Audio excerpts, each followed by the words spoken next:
Ravi de vous retrouver pour ce nouveau numéro de votre magazine Éco-Débat. Les éditeurs de presse africaines sont confrontés depuis quelques années à des difficultés économiques, sociales majeures. Ils essaient tant bien que mal de s'adapter, de réinventer leur activité. Si en Afrique du Sud, avec le cas de Naspers, on a vu comment il était possible de performer même au-delà du continent, la majorité des éditeurs de presse peinent à prospérer. En Afrique de l'Ouest, de grands chantiers attendent les acteurs du secteur. Nous recevons justement deux acteurs clés du secteur en Côte d'Ivoire. Lucien Agbia, il est le directeur général de Multiconsult Gestion. Merci d'être avec nous. Merci.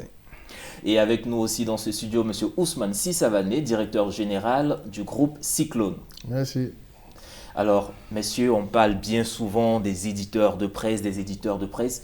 Qu'est-ce que c'est exactement un éditeur de presse ? Alors, pour faire court, on peut dire qu'un éditeur de presse, c'est une entreprise qui édite un journal ou une publication, un magazine, voilà, c'est ça. C'est l'entreprise qui édite le journal qui est l'éditeur de presse. Et en Afrique, est-ce que justement, on a un éditeur de presse pour une publication ou bien un éditeur de presse peut se lancer, se laisser aller à plusieurs publications? Est-ce que c'est permis? Non, ok. La loi sur la presse ne limite pas les normes de parution. En Côte d'Ivoire, nous sommes dans une économie libérale. L'entreprise, si elle respecte les règles, elle peut éditer autant de supports qu'elle souhaite ou qu'elle a les moyens, on va dire. Parce que c'est une affaire de moyens aussi et de marché.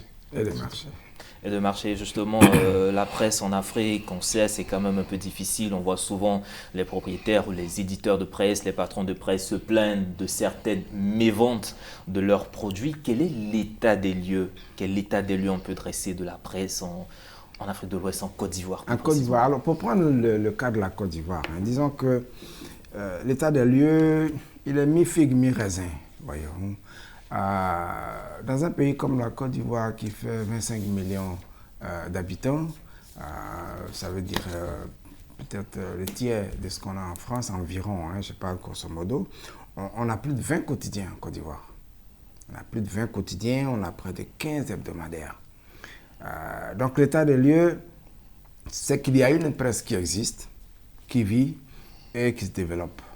Est-ce que le marché est suffisant pour nourrir tout ça? Ça, c'est une autre question. Mais l'économie libérale et l'économie des marchés sont telles que si une entreprise vit pendant 10 ans, c'est qu'elle a un marché. Voilà. Donc, l'état des lieux actuel, c'est qu'on a plus de 20 quotidiens, on a près de 15 hebdos, on a quelques magazines. Nous sommes dans la publication des magazines. Les magazines, c'est des journaux sur papier glacé, tirés en offset, voilà. Donc, voici un peu l'état des lieux. Il est divers en Côte d'Ivoire. On a plusieurs types de journaux. Nous avons des quotidiens, qui disent qu'ils sont quotidiens d'information générale. Alors, en général, on met dans cette catégorie-là tout ce qui est journaux politiques. On a très peu de quotidiens qui sont vraiment d'info générale, qui sont en ligne sans politisation. Ensuite, on a des hebdomadaires. Là-dessus, par contre, il y a beaucoup de magazines. Il y a des magazines humoristiques, il y a des magazines satiriques, il y a des magazines féminins, il y a un peu de tout. Et puis, il y a la presse économique qui est sur papier glacé. Donc, voici un peu ce qu'on a sur le marché. Mais justement, on entend souvent, vous êtes des patrons de presse, à vous de nous répondre. On nous dit souvent que les journaux ont beaucoup de partis pris. Ils sont beaucoup inféodés à certains partis politiques, à certaines personnalités. Quelle réponse vous pouvez donner à cela? D'accord. Avant de revenir à ça, je vais peut-être enchérir un peu sur l'état des lieux que Lucien a commencé à dépeindre. Effectivement, on a à peu près une vingtaine de quotidiens, une trentaine de périodiques. Périodiques, je mets hebdo, mensuel et tout. 5 imprimeries de presse en Côte d'Ivoire. Un distributeur exclusif qui est du presse, je ne vais pas faire de plus. On a à peu près 200 points de vente, 700 vendeurs et puis 500 journalistes professionnels. Ça, c'est la cartographie. Mais après, on ne m'a pas dit, il a parlé de mi-figue, mi-raisin, je suis d'accord avec lui, mais nous, on pense que la presse, elle est sinistrée. On ne va pas se cacher les mots. Je donne quelques exemples. En 2015, le chiffre d'affaires de la presse était 4 milliards à peu près. En 2018, on a 2 milliards. Ça fait 50% en moins. En 2019, on a 1,7 milliard. C'est à peu près 60% en moins de 5 ans. Le chiffre d'affaires de la presse, toutes les presses confondues, à peu près la cinquantaine de titres. Donc on a environ 30% de ventes des publications qu'on met sur le marché. 30%. Seulement 30%. Je mets à l'envers, 70% des vendus. Peut-être que ça va attirer l'attention. Donc toutes les publications qu'on fait, donc vous avez parlé de mes ventes, effectivement, il y a un vrai problème au niveau de la vente. Et justement, on va revenir sur ma question parce que là, c'est vraiment fondamental. 70% de mes ventes. Ben mon Dieu. Qu'est-ce qui peut expliquer cela, 70%? Oh, les causes sont nombreuses. Le marché s'est beaucoup détérioré depuis l'apparition du numérique. Le numérique a l'avantage et l'inconvénient d'être gratuit. L'avantage pour ceux qui l'utilisent, c'est qu'ils donnent les informations de manière gratuite. On a beaucoup de moteurs de recherche sur la Côte d'Ivoire qui donnent des informations gratuites maintenant, qui ont même une rédaction pour certains. Et ensuite, on a de la presse. On commence à avoir des éditeurs de presse numériques. Voilà. Ça, c'est une nouvelle donne sur le marché. Et tout ceci a fait que le marché s'est beaucoup rétréci en termes de vente de journal papier. Parce que le journal papier, il faut l'acheter. C'est différent de la presse numérique. Vous avez une connexion Internet, vous lisez gratuitement. Donc le marché s'est beaucoup rétréci. À côté de ça, je pense aussi que les conditions de vie, la pauvreté, la perte de pouvoir d'achat, tout ceci a joué sur la vente des journaux. Et puis, troisièmement, beaucoup de personnes sont déçues des contenus. Il y a ça aussi. Déçues des contenus, vous partagez ces mêmes points? Oui, je suis d'accord avec Lucien. Je crois que l'écosystème de la presse écrite, c'est à peu près 4 segments. Il y a nous, éditeurs. On conçoit le contenu, on fait tout ce qu'il y a à faire. Le second segment, c'est l'imprimerie, qui a un devoir technique, qui imprime le journal. Après, tu as le distributeur qui met le journal en vente, qui est censé gérer toute la sphère commerciale. La fin de la chaîne de valeur, c'est le lecteur, c'est l'acheteur. Pour moi, l'enjeu majeur, c'est la dernière chaîne, c'est l'acheteur. Aujourd'hui, on a une crise entre l'éditeur, que nous sommes le premier maillon de la chaîne, et le dernier, parce qu'il y a un désamour.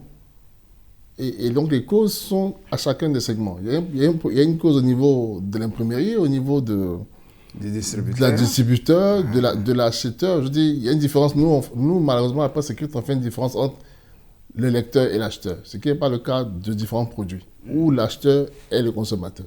Chez nous, des études ont montré qu'avec les anciens, Zio Moussa, Dan Moussa, Konesama, pour ne citer que ceux-là, qui ont démontré qu'il y a entre 6 et 10 personnes qui lisent des journaux qui n'ont pas acheté. C'est le taux de reprise en main. Une personne a acheté, mais le journal passe entre 6 et 10 mains. Ouais. Donc on a 10 acheteurs, non, 10 lecteurs pour un acheteur. Vous voyez? Autant de chiffres d'affaires en moins, quoi. Voilà. Donc je pense que le problème de la mévente est dans chacun des segments de la chaîne. Mais pour moi, le plus gros, c'est au niveau de l'acheteur. Parce que si l'acheteur suit le contenu, si l'acheteur suit le produit, ça peut régler un certain nombre de problèmes.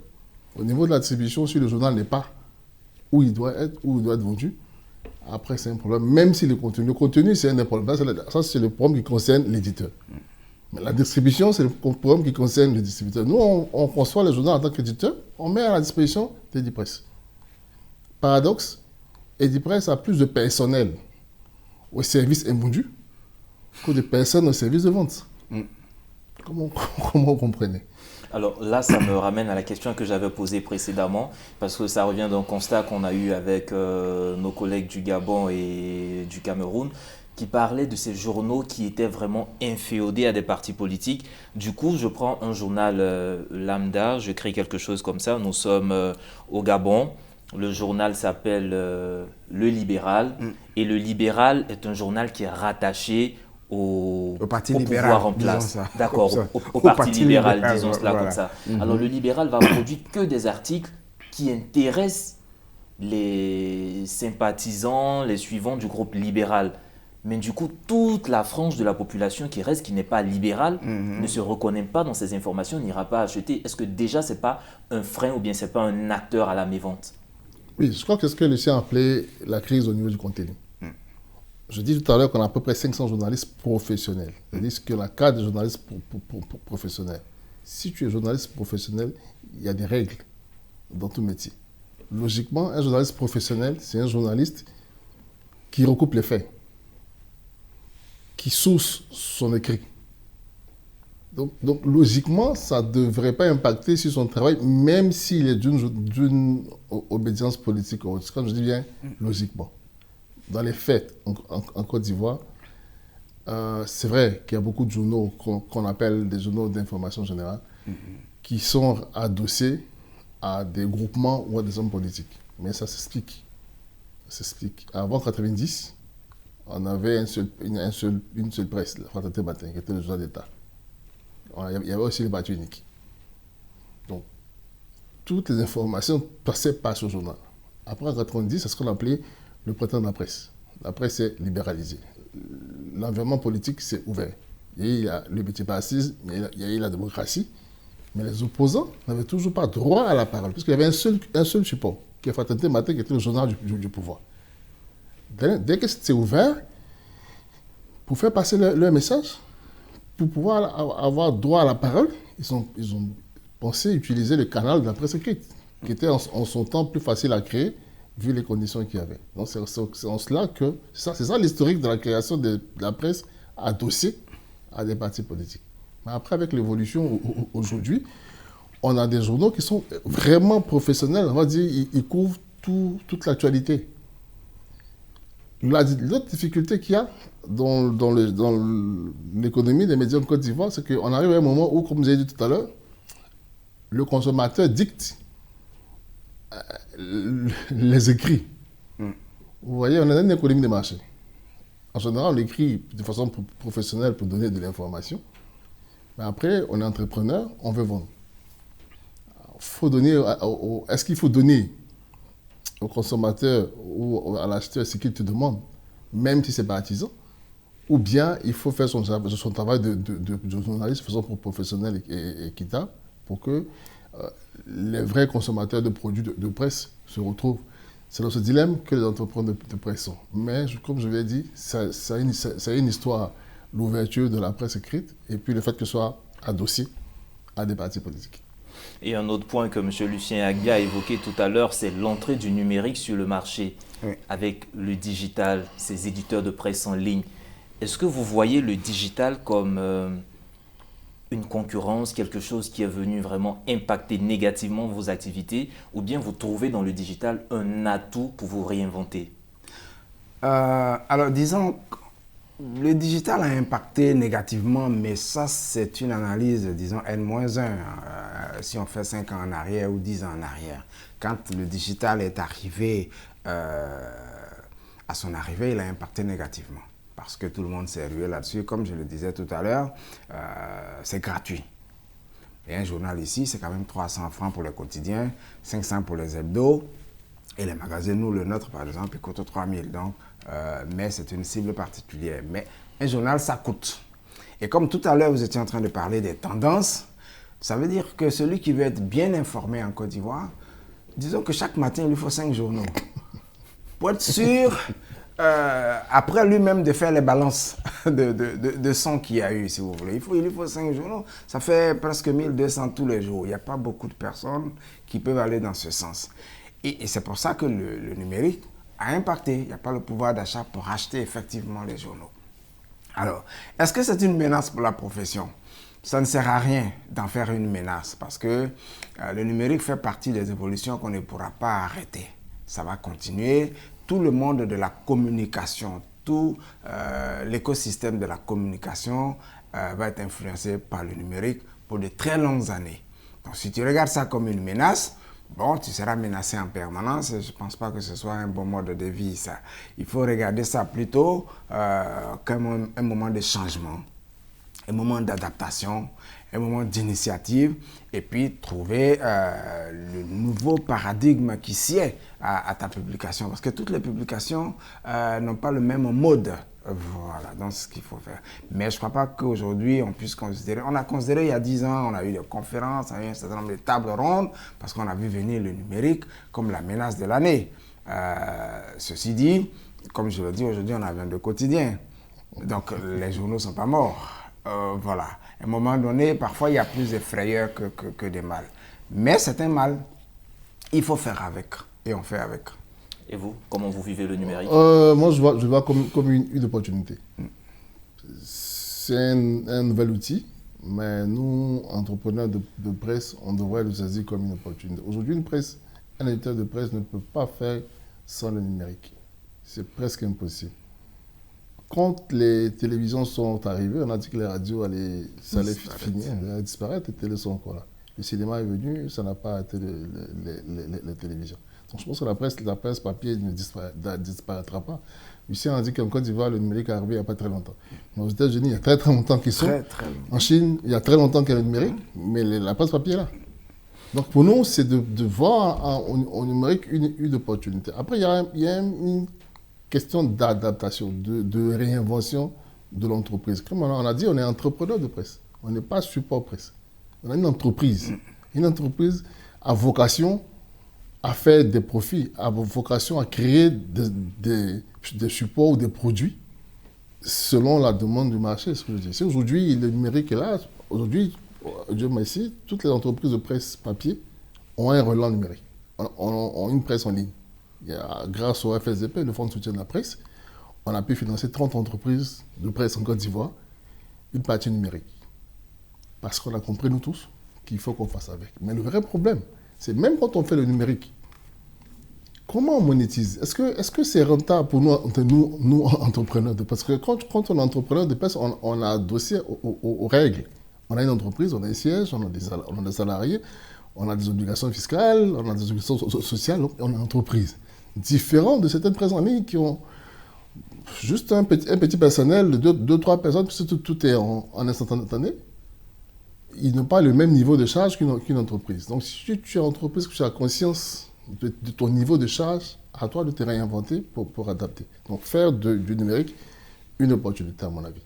Alors, parlons de nous réinventer. Nous sommes déjà près d'une vingtaine de minutes. Quels sont les grands défis ou quelles sont les perspectives de la presse en Afrique selon vous? Qu'est-ce qu'il faut pour redynamiser ce secteur?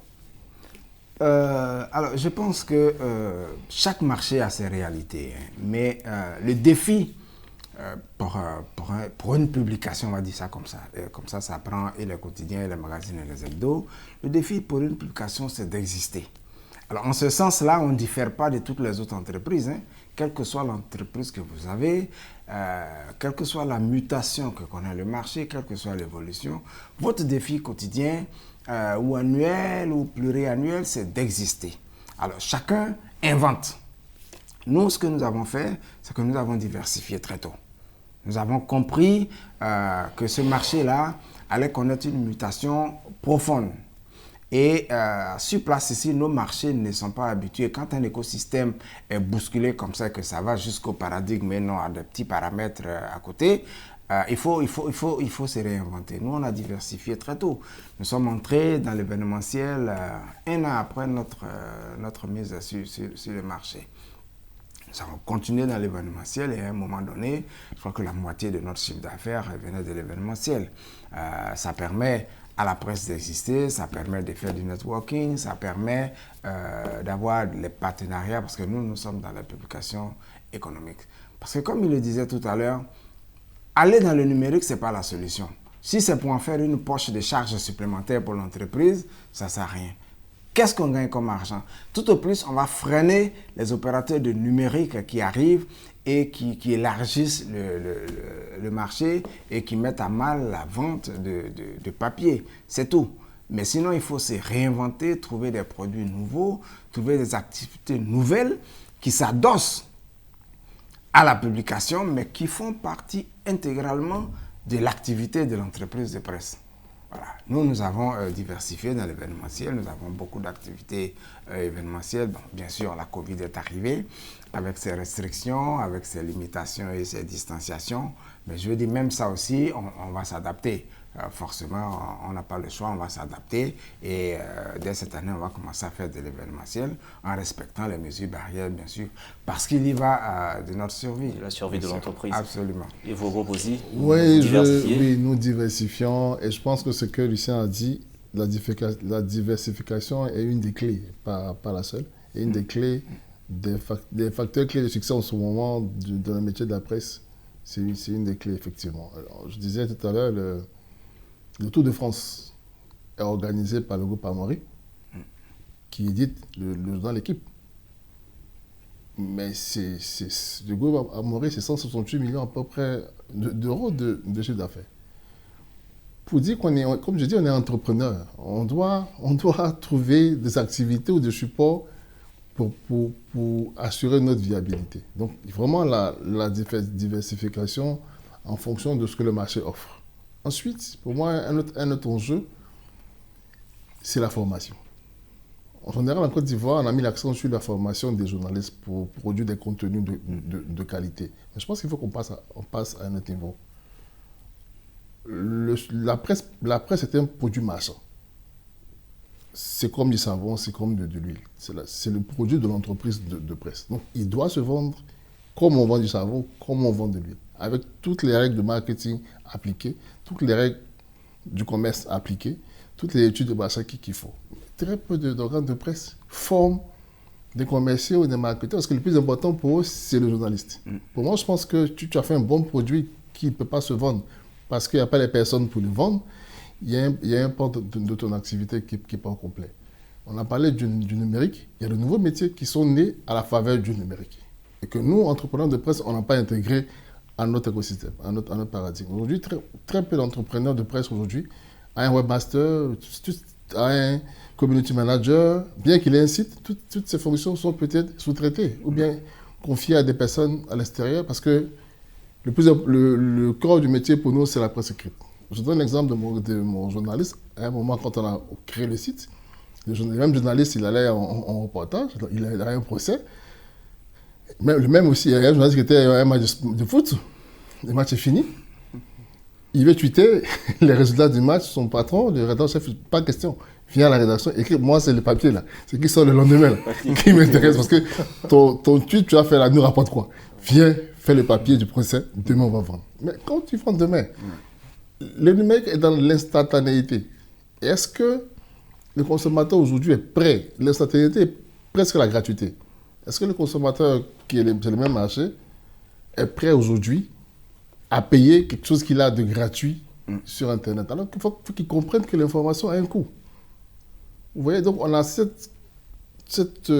dilemme-là, ce défi-là à relever au niveau de... Après, il y a l'aide publique. Bon, le réinventer, ça, je n'insiste pas beaucoup là-dessus, parce que comme je dis, on est entrepreneur privé. On n'a pas créé notre entreprise pour que l'État vienne forcément soutenir. Mais en même temps, le métier de la presse a une spécificité. Déjà, par la durée de l'information, tu mets un journal aujourd'hui, le produit est mort demain. Ce n'est pas la même chose que certains produits. Malheureusement, ce qu'on vend comme produit, c'est l'information, qui est considéré comme un produit de service public. Donc, c'est en cela que l'État a un rôle à jouer parce que c'est du service public. Mais après ça encore, il faut que les éditeurs et l'État s'asseyent pour voir est-ce que l'aide qu'ils veulent apporter est structurante pour le secteur. Oui, il y a beaucoup de défis quand même qu'il faut qu'on relève. Il y a beaucoup de défis. Et la distribution, bon, il y en a beaucoup. On ne va pas finir ici. Nous sommes pris par le temps. On va parler du secteur de la distribution, mais très rapidement. Nous sommes pratiquement au terme de cette émission. Monsieur Sissavani est revenu sur l'aide de l'État ou la contribution de l'État. Donc, vous êtes des entrepreneurs privés, donc on va passer sur ce volet-là. Mais déjà, très rapidement, qu'est-ce que vous attendez au niveau de l'État de manière, on va dire, législative? De manière législative, est-ce qu'il faut un cadre réglementaire pour l'instantanéité de l'information sur les réseaux sociaux? Est-ce qu'il faut que ça soit encadré pour permettre aux entreprises de presse d'avoir la primeur ou bien l'exclusivité de certaines informations pour vivre de votre information? Et enfin, quel mot de fin vous avez? Merci. Moi, je pense que ce qu'on attend plus de l'État, c'est une bonne régulation. Parce que l'instantanéité de l'information et sa disponibilité pour le public, on peut difficilement l'encadrer. Quand aujourd'hui, même avec un téléphone, les gens font de la vidéo. Donc même les télévisions luttent contre les vidéos amateurs qui viennent des téléphones mobiles et qu'on balance rapidement. Un tweet. Comment l'État peut lutter contre un tweet? Vous assistez à un événement, il y a une information en 4 lignes, vous l'avez balancé. Ça, ce sont des combats. Je ne dis pas qu'il ne faille pas les mener, mais c'est des combats difficiles. Ce qu'on veut, c'est une bonne régulation. Et comme nous sommes des entreprises, c'est une régulation qui permet à l'entreprise de vivre. C'est-à-dire que nous avons quand même un métier d'utilité publique. Nous éduquons, nous informons et nous permettons à la population, au-delà, même y compris les informations politiques, c'est de l'utilité publique. Donc ce serait bien que l'État aide. Après, à lui de juger dans quelle mesure l'État peut aider. Là où l'État peut aider de manière efficace sans avoir l'impression de donner de l'argent gratuitement, c'est de nous permettre d'avoir une fiscalité spéciale. Vous voyez, ça on en a besoin. Nous avons quelques incongruités comme ça dans le métier. Vous savez que les conventions internationales font que tous les produits culturels se vendent sans TVA. Donc un journal, il se vend sans TVA, un magazine, il se vend sans TVA. Et moi, quand j'achète un ordinateur, j'achète avec de la TVA. Et je fais le remboursement comment? Puisque la TVA est censée être indolore. Voyez-vous. Donc on a quelques soucis de ce type pour lesquels on doit s'asseoir avec l'État et pouvoir disposer d'une fiscalité particulière. On peut nous dispenser de certaines taxes et de certains impôts au regard de ce que nous faisons un métier quand même d'utilité publique. Ça, c'est pas extraordinaire. C'est ce que nous allons retenir, M. Ousmane Sissavané, rapidement. Oui, je partage l'avis de Lucien pour ce qui concerne la fiscalité propre aux entreprises de presse, du fait du secteur spécifique dans lequel on est. Le métier d'éditeur de presse n'est pas la même chose que tout le monde, mais l'État peut également aider par en assurant certaines formations, même par des subventions que l'État fait déjà à travers les FSCP. Ce qu'on demande, c'est de réinventer ces subventions-là pour les rendre plus structurants pour les secteurs. Parce qu'il faut que ça réponde à un besoin. Et c'est ça qu'on dit. On a donné le cas, par exemple, de la publicité institutionnelle. Aujourd'hui, l'État fait des travaux pour la population. C'est le rôle de l'État. Mais il faut qu'on communique sur les actions de l'État. Malheureusement, on constate que les entreprises qui bénéficient de cette communication, soit la presse gouvernementale ou bien des entreprises proches du pouvoir. L'action que le gouvernement a menée, c'est toute la Côte d'Ivoire. Donc nous, on s'est dit, pourquoi toutes les entreprises de presse ne participeraient pas à la vulgarisation de l'action gouvernementale, à la diffusion massive du message gouvernemental, et en retour, la manne publicitaire qui est destinée à vulgariser l'action du gouvernement soit partagée parmi tous les entrepreneurs de presse, au lieu que ce soit spécifique aux journaux proches du pouvoir ou à l'État. L'État aurait aidé. L'État aurait aidé, vous avez compris, mesdames et messieurs. Aujourd'hui, nous parlions des défis des éditeurs de presse en Afrique occidentale et plus précisément en Côte d'Ivoire. Et nous étions avec M. Lucien Agbia, directeur général de Multiconsult Gestion, et avec M. Ousmane Sissavané, directeur général du groupe Cyclone. Merci à vous tous de nous avoir suivis et à très bientôt. Agréable pseudo-programme sur nos antennes.